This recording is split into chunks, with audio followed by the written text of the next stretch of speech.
ప్రభువైన యేసుక్రీస్తు నామంలో అందరికీ హృదయపూర్వక వందనములండి. యోబు గ్రంథము 17వ అధ్యాయము. నా ప్రాణము సమసిపోయెను, నా దినములు తీరెను, సమాధి నా నిమిత్తము సిద్ధమై ఉన్నది. ఎగతాళి చేయువారు నా యొద్ద చేరియున్నారు. వారు పుట్టించు వివాదములు నా కన్నులకెదురుగానున్నవి.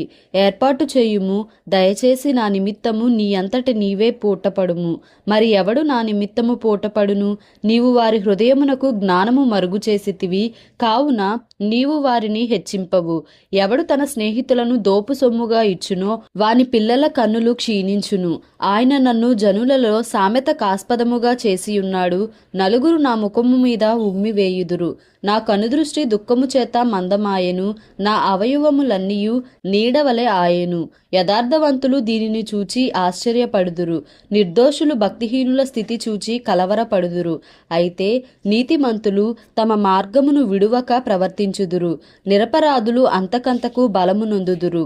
మీరందరూ నా యొద్దకు రండి, మరలా దయచేయుడి. మీలో జ్ఞానవంతుడొక్కడైనను నాకు కనబడడు. నా దినములు గతించెను, నా యోచన నిరర్ధకమాయెను, నా హృదయ వాంఛ భంగమాయెను. రాత్రి పగలనియు చీకటి కమ్ముటయే వెలుగనియు వారు వాదించుచున్నారు. ఆశ ఏదైనా నాకుండిన ఎడల పాతాళము నాకు ఇల్లు అను ఆశయే. చీకటిలో నా పక్క పరచుకొనుచున్నాను. నీవు నాకు తండ్రివని గోతితోనూ, నీవు నాకు తల్లివని చెల్లెలవని పురుగుతోనూ నేను మనవి చేయుచున్నాను. నాకు నిరీక్షణాధారమేది? నా నిరీక్షణ ఎవనికి కనబడును? ధూళిలో విశ్రాంతి దొరకగా అది పాతాళపు అడ్డకమ్ముల యొద్దకు దిగుచున్నది. యోబు గ్రంథము 18వ అధ్యాయము. అప్పుడు షూహీయుడైన బిల్దదు ఇలాగు ప్రత్యుత్తరం ఇచ్చెను. మాటల్లో చిక్కుపరచుటకై మీరెంతసేపు వెదకుదురు? మీరు ఆలోచన చేసి ముగించిన ఎడల మేము మాటలాడెదము. మీ దృష్టికి మృగములుగాను మూడులుగాను మేమెంచబడుట ఎలా? కోపము చేత నిన్ను నీవు చీల్చుకొనువాడా, నీ నిమిత్తము భూమి పాడుగా చేయబడునా? నీ నిమిత్తము కొండ దాని స్థానము తప్పునా? భక్తిహీనుల దీపము ఆర్పివేయబడును, వారు అగ్నిజ్వాలలు ప్రకాశింపకపోవును. వారి గుడారములో వెలుగు అంధకారమగును, వారి యొద్దనున్న దీపము ఆరిపోవును. వారి పటుత్వము గల నడకలు అడ్డగింపబడును, వారి స్వకీయ ఆలోచన వారిని కూల్చును. వారు వాగురల మీద నడచువారు, తమ కాళ్లే వారిని వలలోనికి నడిపించును. బోను వారి మడిమెను పట్టుకొనును, వల వారిని చిక్కించుకొనును. వారిని చిక్కించుకొనుటకై ఉరి నేలను ఉంచబడును, వారిని పట్టుకొనుటకై త్రోవలో ఉచ్చు పెట్టబడును. నలుదిక్కుల భీకరమైనవి వారికి భయము కలుగజేయును. భయములు వారిని వెంటాడి తరుమును. వారి బలము క్షీణించిపోవును, వారిని కూల్చుటకు ఆపద కాచియుండును. అది వారి దేహ అవయవములను భక్షించును. మరణ జ్యేష్ఠుడు వారి అవయవములను భక్షించును. వారి ఆశ్రయమైన వారి గుడారములో నుండి పెరికివేయబడుదురు. వారు భీకరుడగు రాజునొద్దకు కొనిపోబడుదురు. వారికి అన్యులైన వారు వారి గుడారములో నివాసము చేయుదురు. వారి నివాస స్థలము మీద గంధకము చల్లబడును. క్రింద వారి వేళ్లు ఎండిపోవును, పైన వారి కొమ్మలు నరకబడును. భూమి మీద ఎవరునూ వారిని జ్ఞాపకము చేసుకొనరు.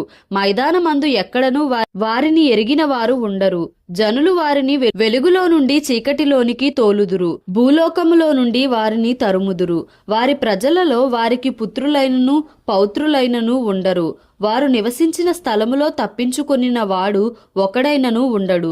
తర్వాత వచ్చిన వారు వారి మీద పడిన శిక్షను చూచి విస్మయమొందుదురు. పూర్వముండిన వారు దానిని చూచి దిగులు పడుదురు. నిశ్చయముగా భక్తిహీనుల నివాసములకు ఇట్టి గతి పట్టును.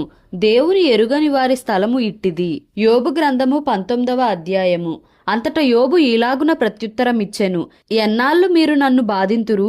ఎన్నాళ్ళు మాటల చేత నన్ను నలుగగొట్టుదురు? 10 మారులు మీరు నన్ను నిందించితిరి. సిగ్గులేక మీరు నన్ను బాధించెదరు. నేను తప్పు చేసిన ఎడల నా తప్పు నా మీదికే వచ్చును గదా. మిమ్మును మీరు నా మీద హెచ్చించుకొందురా? నా నేరము నా మీద మీరు మోపుదురా? అలాగైతే దేవుడు నాకు అన్యాయము చేసెననియు తన వలలో నన్ను చిక్కించుకొనెననియు మీరు తెలిసికొనుడి. నా మీద బలాత్కారము జరుగుచున్నదని నేను మొరపెట్టుచున్నాను గాని నా మొర్ర అంగీకరింపబడదు. సహాయము నిమిత్తము నేను మొరలిడుచున్నాను గాని న్యాయము దొరకదు. నేను దాటలేకుండా ఆయన నా మార్గమునకు కంచెవేసి ఉన్నాడు, నా త్రోవలను చీకటి చేసి ఉన్నాడు. ఆయన నా ఘనతను కొట్టివేసి ఉన్నాడు, తల మీద నుండి నా కిరీటమును తీసివేసి ఉన్నాడు. నలుదిశలు ఆయన నన్ను విరుగగొట్టగా నేను నాశనమైపోతిని. ఒకడు చెట్టును పెళ్లగించినట్లు ఆయన నా నిరీక్షణాధారమును పెళ్లగించెను. ఆయన నా మీద తన కోపమును రగులబెట్టెను, నన్ను తన శత్రువులలో ఒకనిగా ఎంచెను. ఆయన సైనికులు ఏకముగా కూడి వచ్చిరి, వారు నా మీద ముట్టడి దిబ్బలు వేసిరి, నా గుడారము చుట్టూ దిగిరి. ఆయన నా సోదర జనమును నాకు దూరము చేసి ఉన్నాడు, నా నెలవరులు నాకు కేవలము అన్యులైరి. నా బంధువులు నా యొద్దకు రాకయున్నారు, నా ప్రాణ స్నేహితులు నన్ను మరచిపోయి ఉన్నారు. నా ఇంటి దాసదాసీ జనులు నన్ను అన్యునిగా ఎంచెదరు. నేను వారి దృష్టికి పరదేశినై ఉన్నాను. నేను నా పనివాని పిలువగా వాడేమీ పలుకకుండానున్నాడు. నేను వాని బతిమాలవలసి వచ్చెను. నా ఊపిరి నా భార్యకు అసహ్యము, నేను కన్న కుమారులకు నా వాసన అసహ్యము. చిన్నపిల్లలు సహా నన్ను తృణీకరించెదరు. నేను లేచుట చూచిన ఎడల బాలురు నా మీద దూషణలు పలికెదరు. నా ప్రాణ స్నేహితులకందరికీ నేను అసహ్యుడనైతిని. నేను ప్రేమించిన వారు నా మీద తిరుగబడి ఉన్నారు. నా ఎముకలు నా చర్మముతోనూ నా మాంసముతోనూ అంటుకొని ఉన్నవి. దంతముల అస్థి చర్మము మాత్రము నాకు మిగిలింపబడి ఉన్నది. దేవుని హస్తము నన్ను మొత్తి ఉన్నది. నా మీద జాలిపడుడి, నా స్నేహితులారా నా మీద జాలిపడుడి. నా శరీర మాంసము పోవుట చాలు ననుకొనక దేవుడు నన్ను తరుమునట్లుగా మీరేల నన్ను తరుముదురు. నా మాటలు వ్రాయబడవలెనని నేనెంతో కోరుచున్నాను, అవి గ్రంథములో వ్రాయబడవలెనని నేనెంతో కోరుచున్నాను. అవి ఇనుప పోగరతో బండ మీద చెక్కబడి సీసముతో నింపబడి నిత్యము నిలుపవలెనని నేనెంతో కోరుచున్నాను. అయితే నా విమోచకుడు సజీవుడనియు తరువాత ఆయన భూమి మీద నిలుచుననియు నేనెరుగుదును. ఇలాగు నా చర్మము చీకిపోయిన తరువాత శరీరముతో నేను దేవుని చూచెదను. నా మట్టుకు నేనే చూచెదను, మరి ఎవరునూ కాదు. నేనే కన్నులారా ఆయనను చూచెదను. నాలో నా అంతరింద్రియములు కృషించియున్నవి. జరిగిన దాని కారణము నాలోనే ఉన్నదనుకొని మీరు మేము వానిని ఎట్లు తరిమెదమా అని తలంచిన ఎడల మీరు ఖడ్గమునకు భయపడుడి. తీర్పు కలుగునని మీరు తెలుసుకొనినట్లు ఉగ్రతకు తగిన దోషములకు శిక్ష నియమింపబడును. దేవుడి పరిశుద్ధ వాక్యమును మన వినికిడిలో దీవించి ఆశీర్వదించునుగాక. ఆమెన్.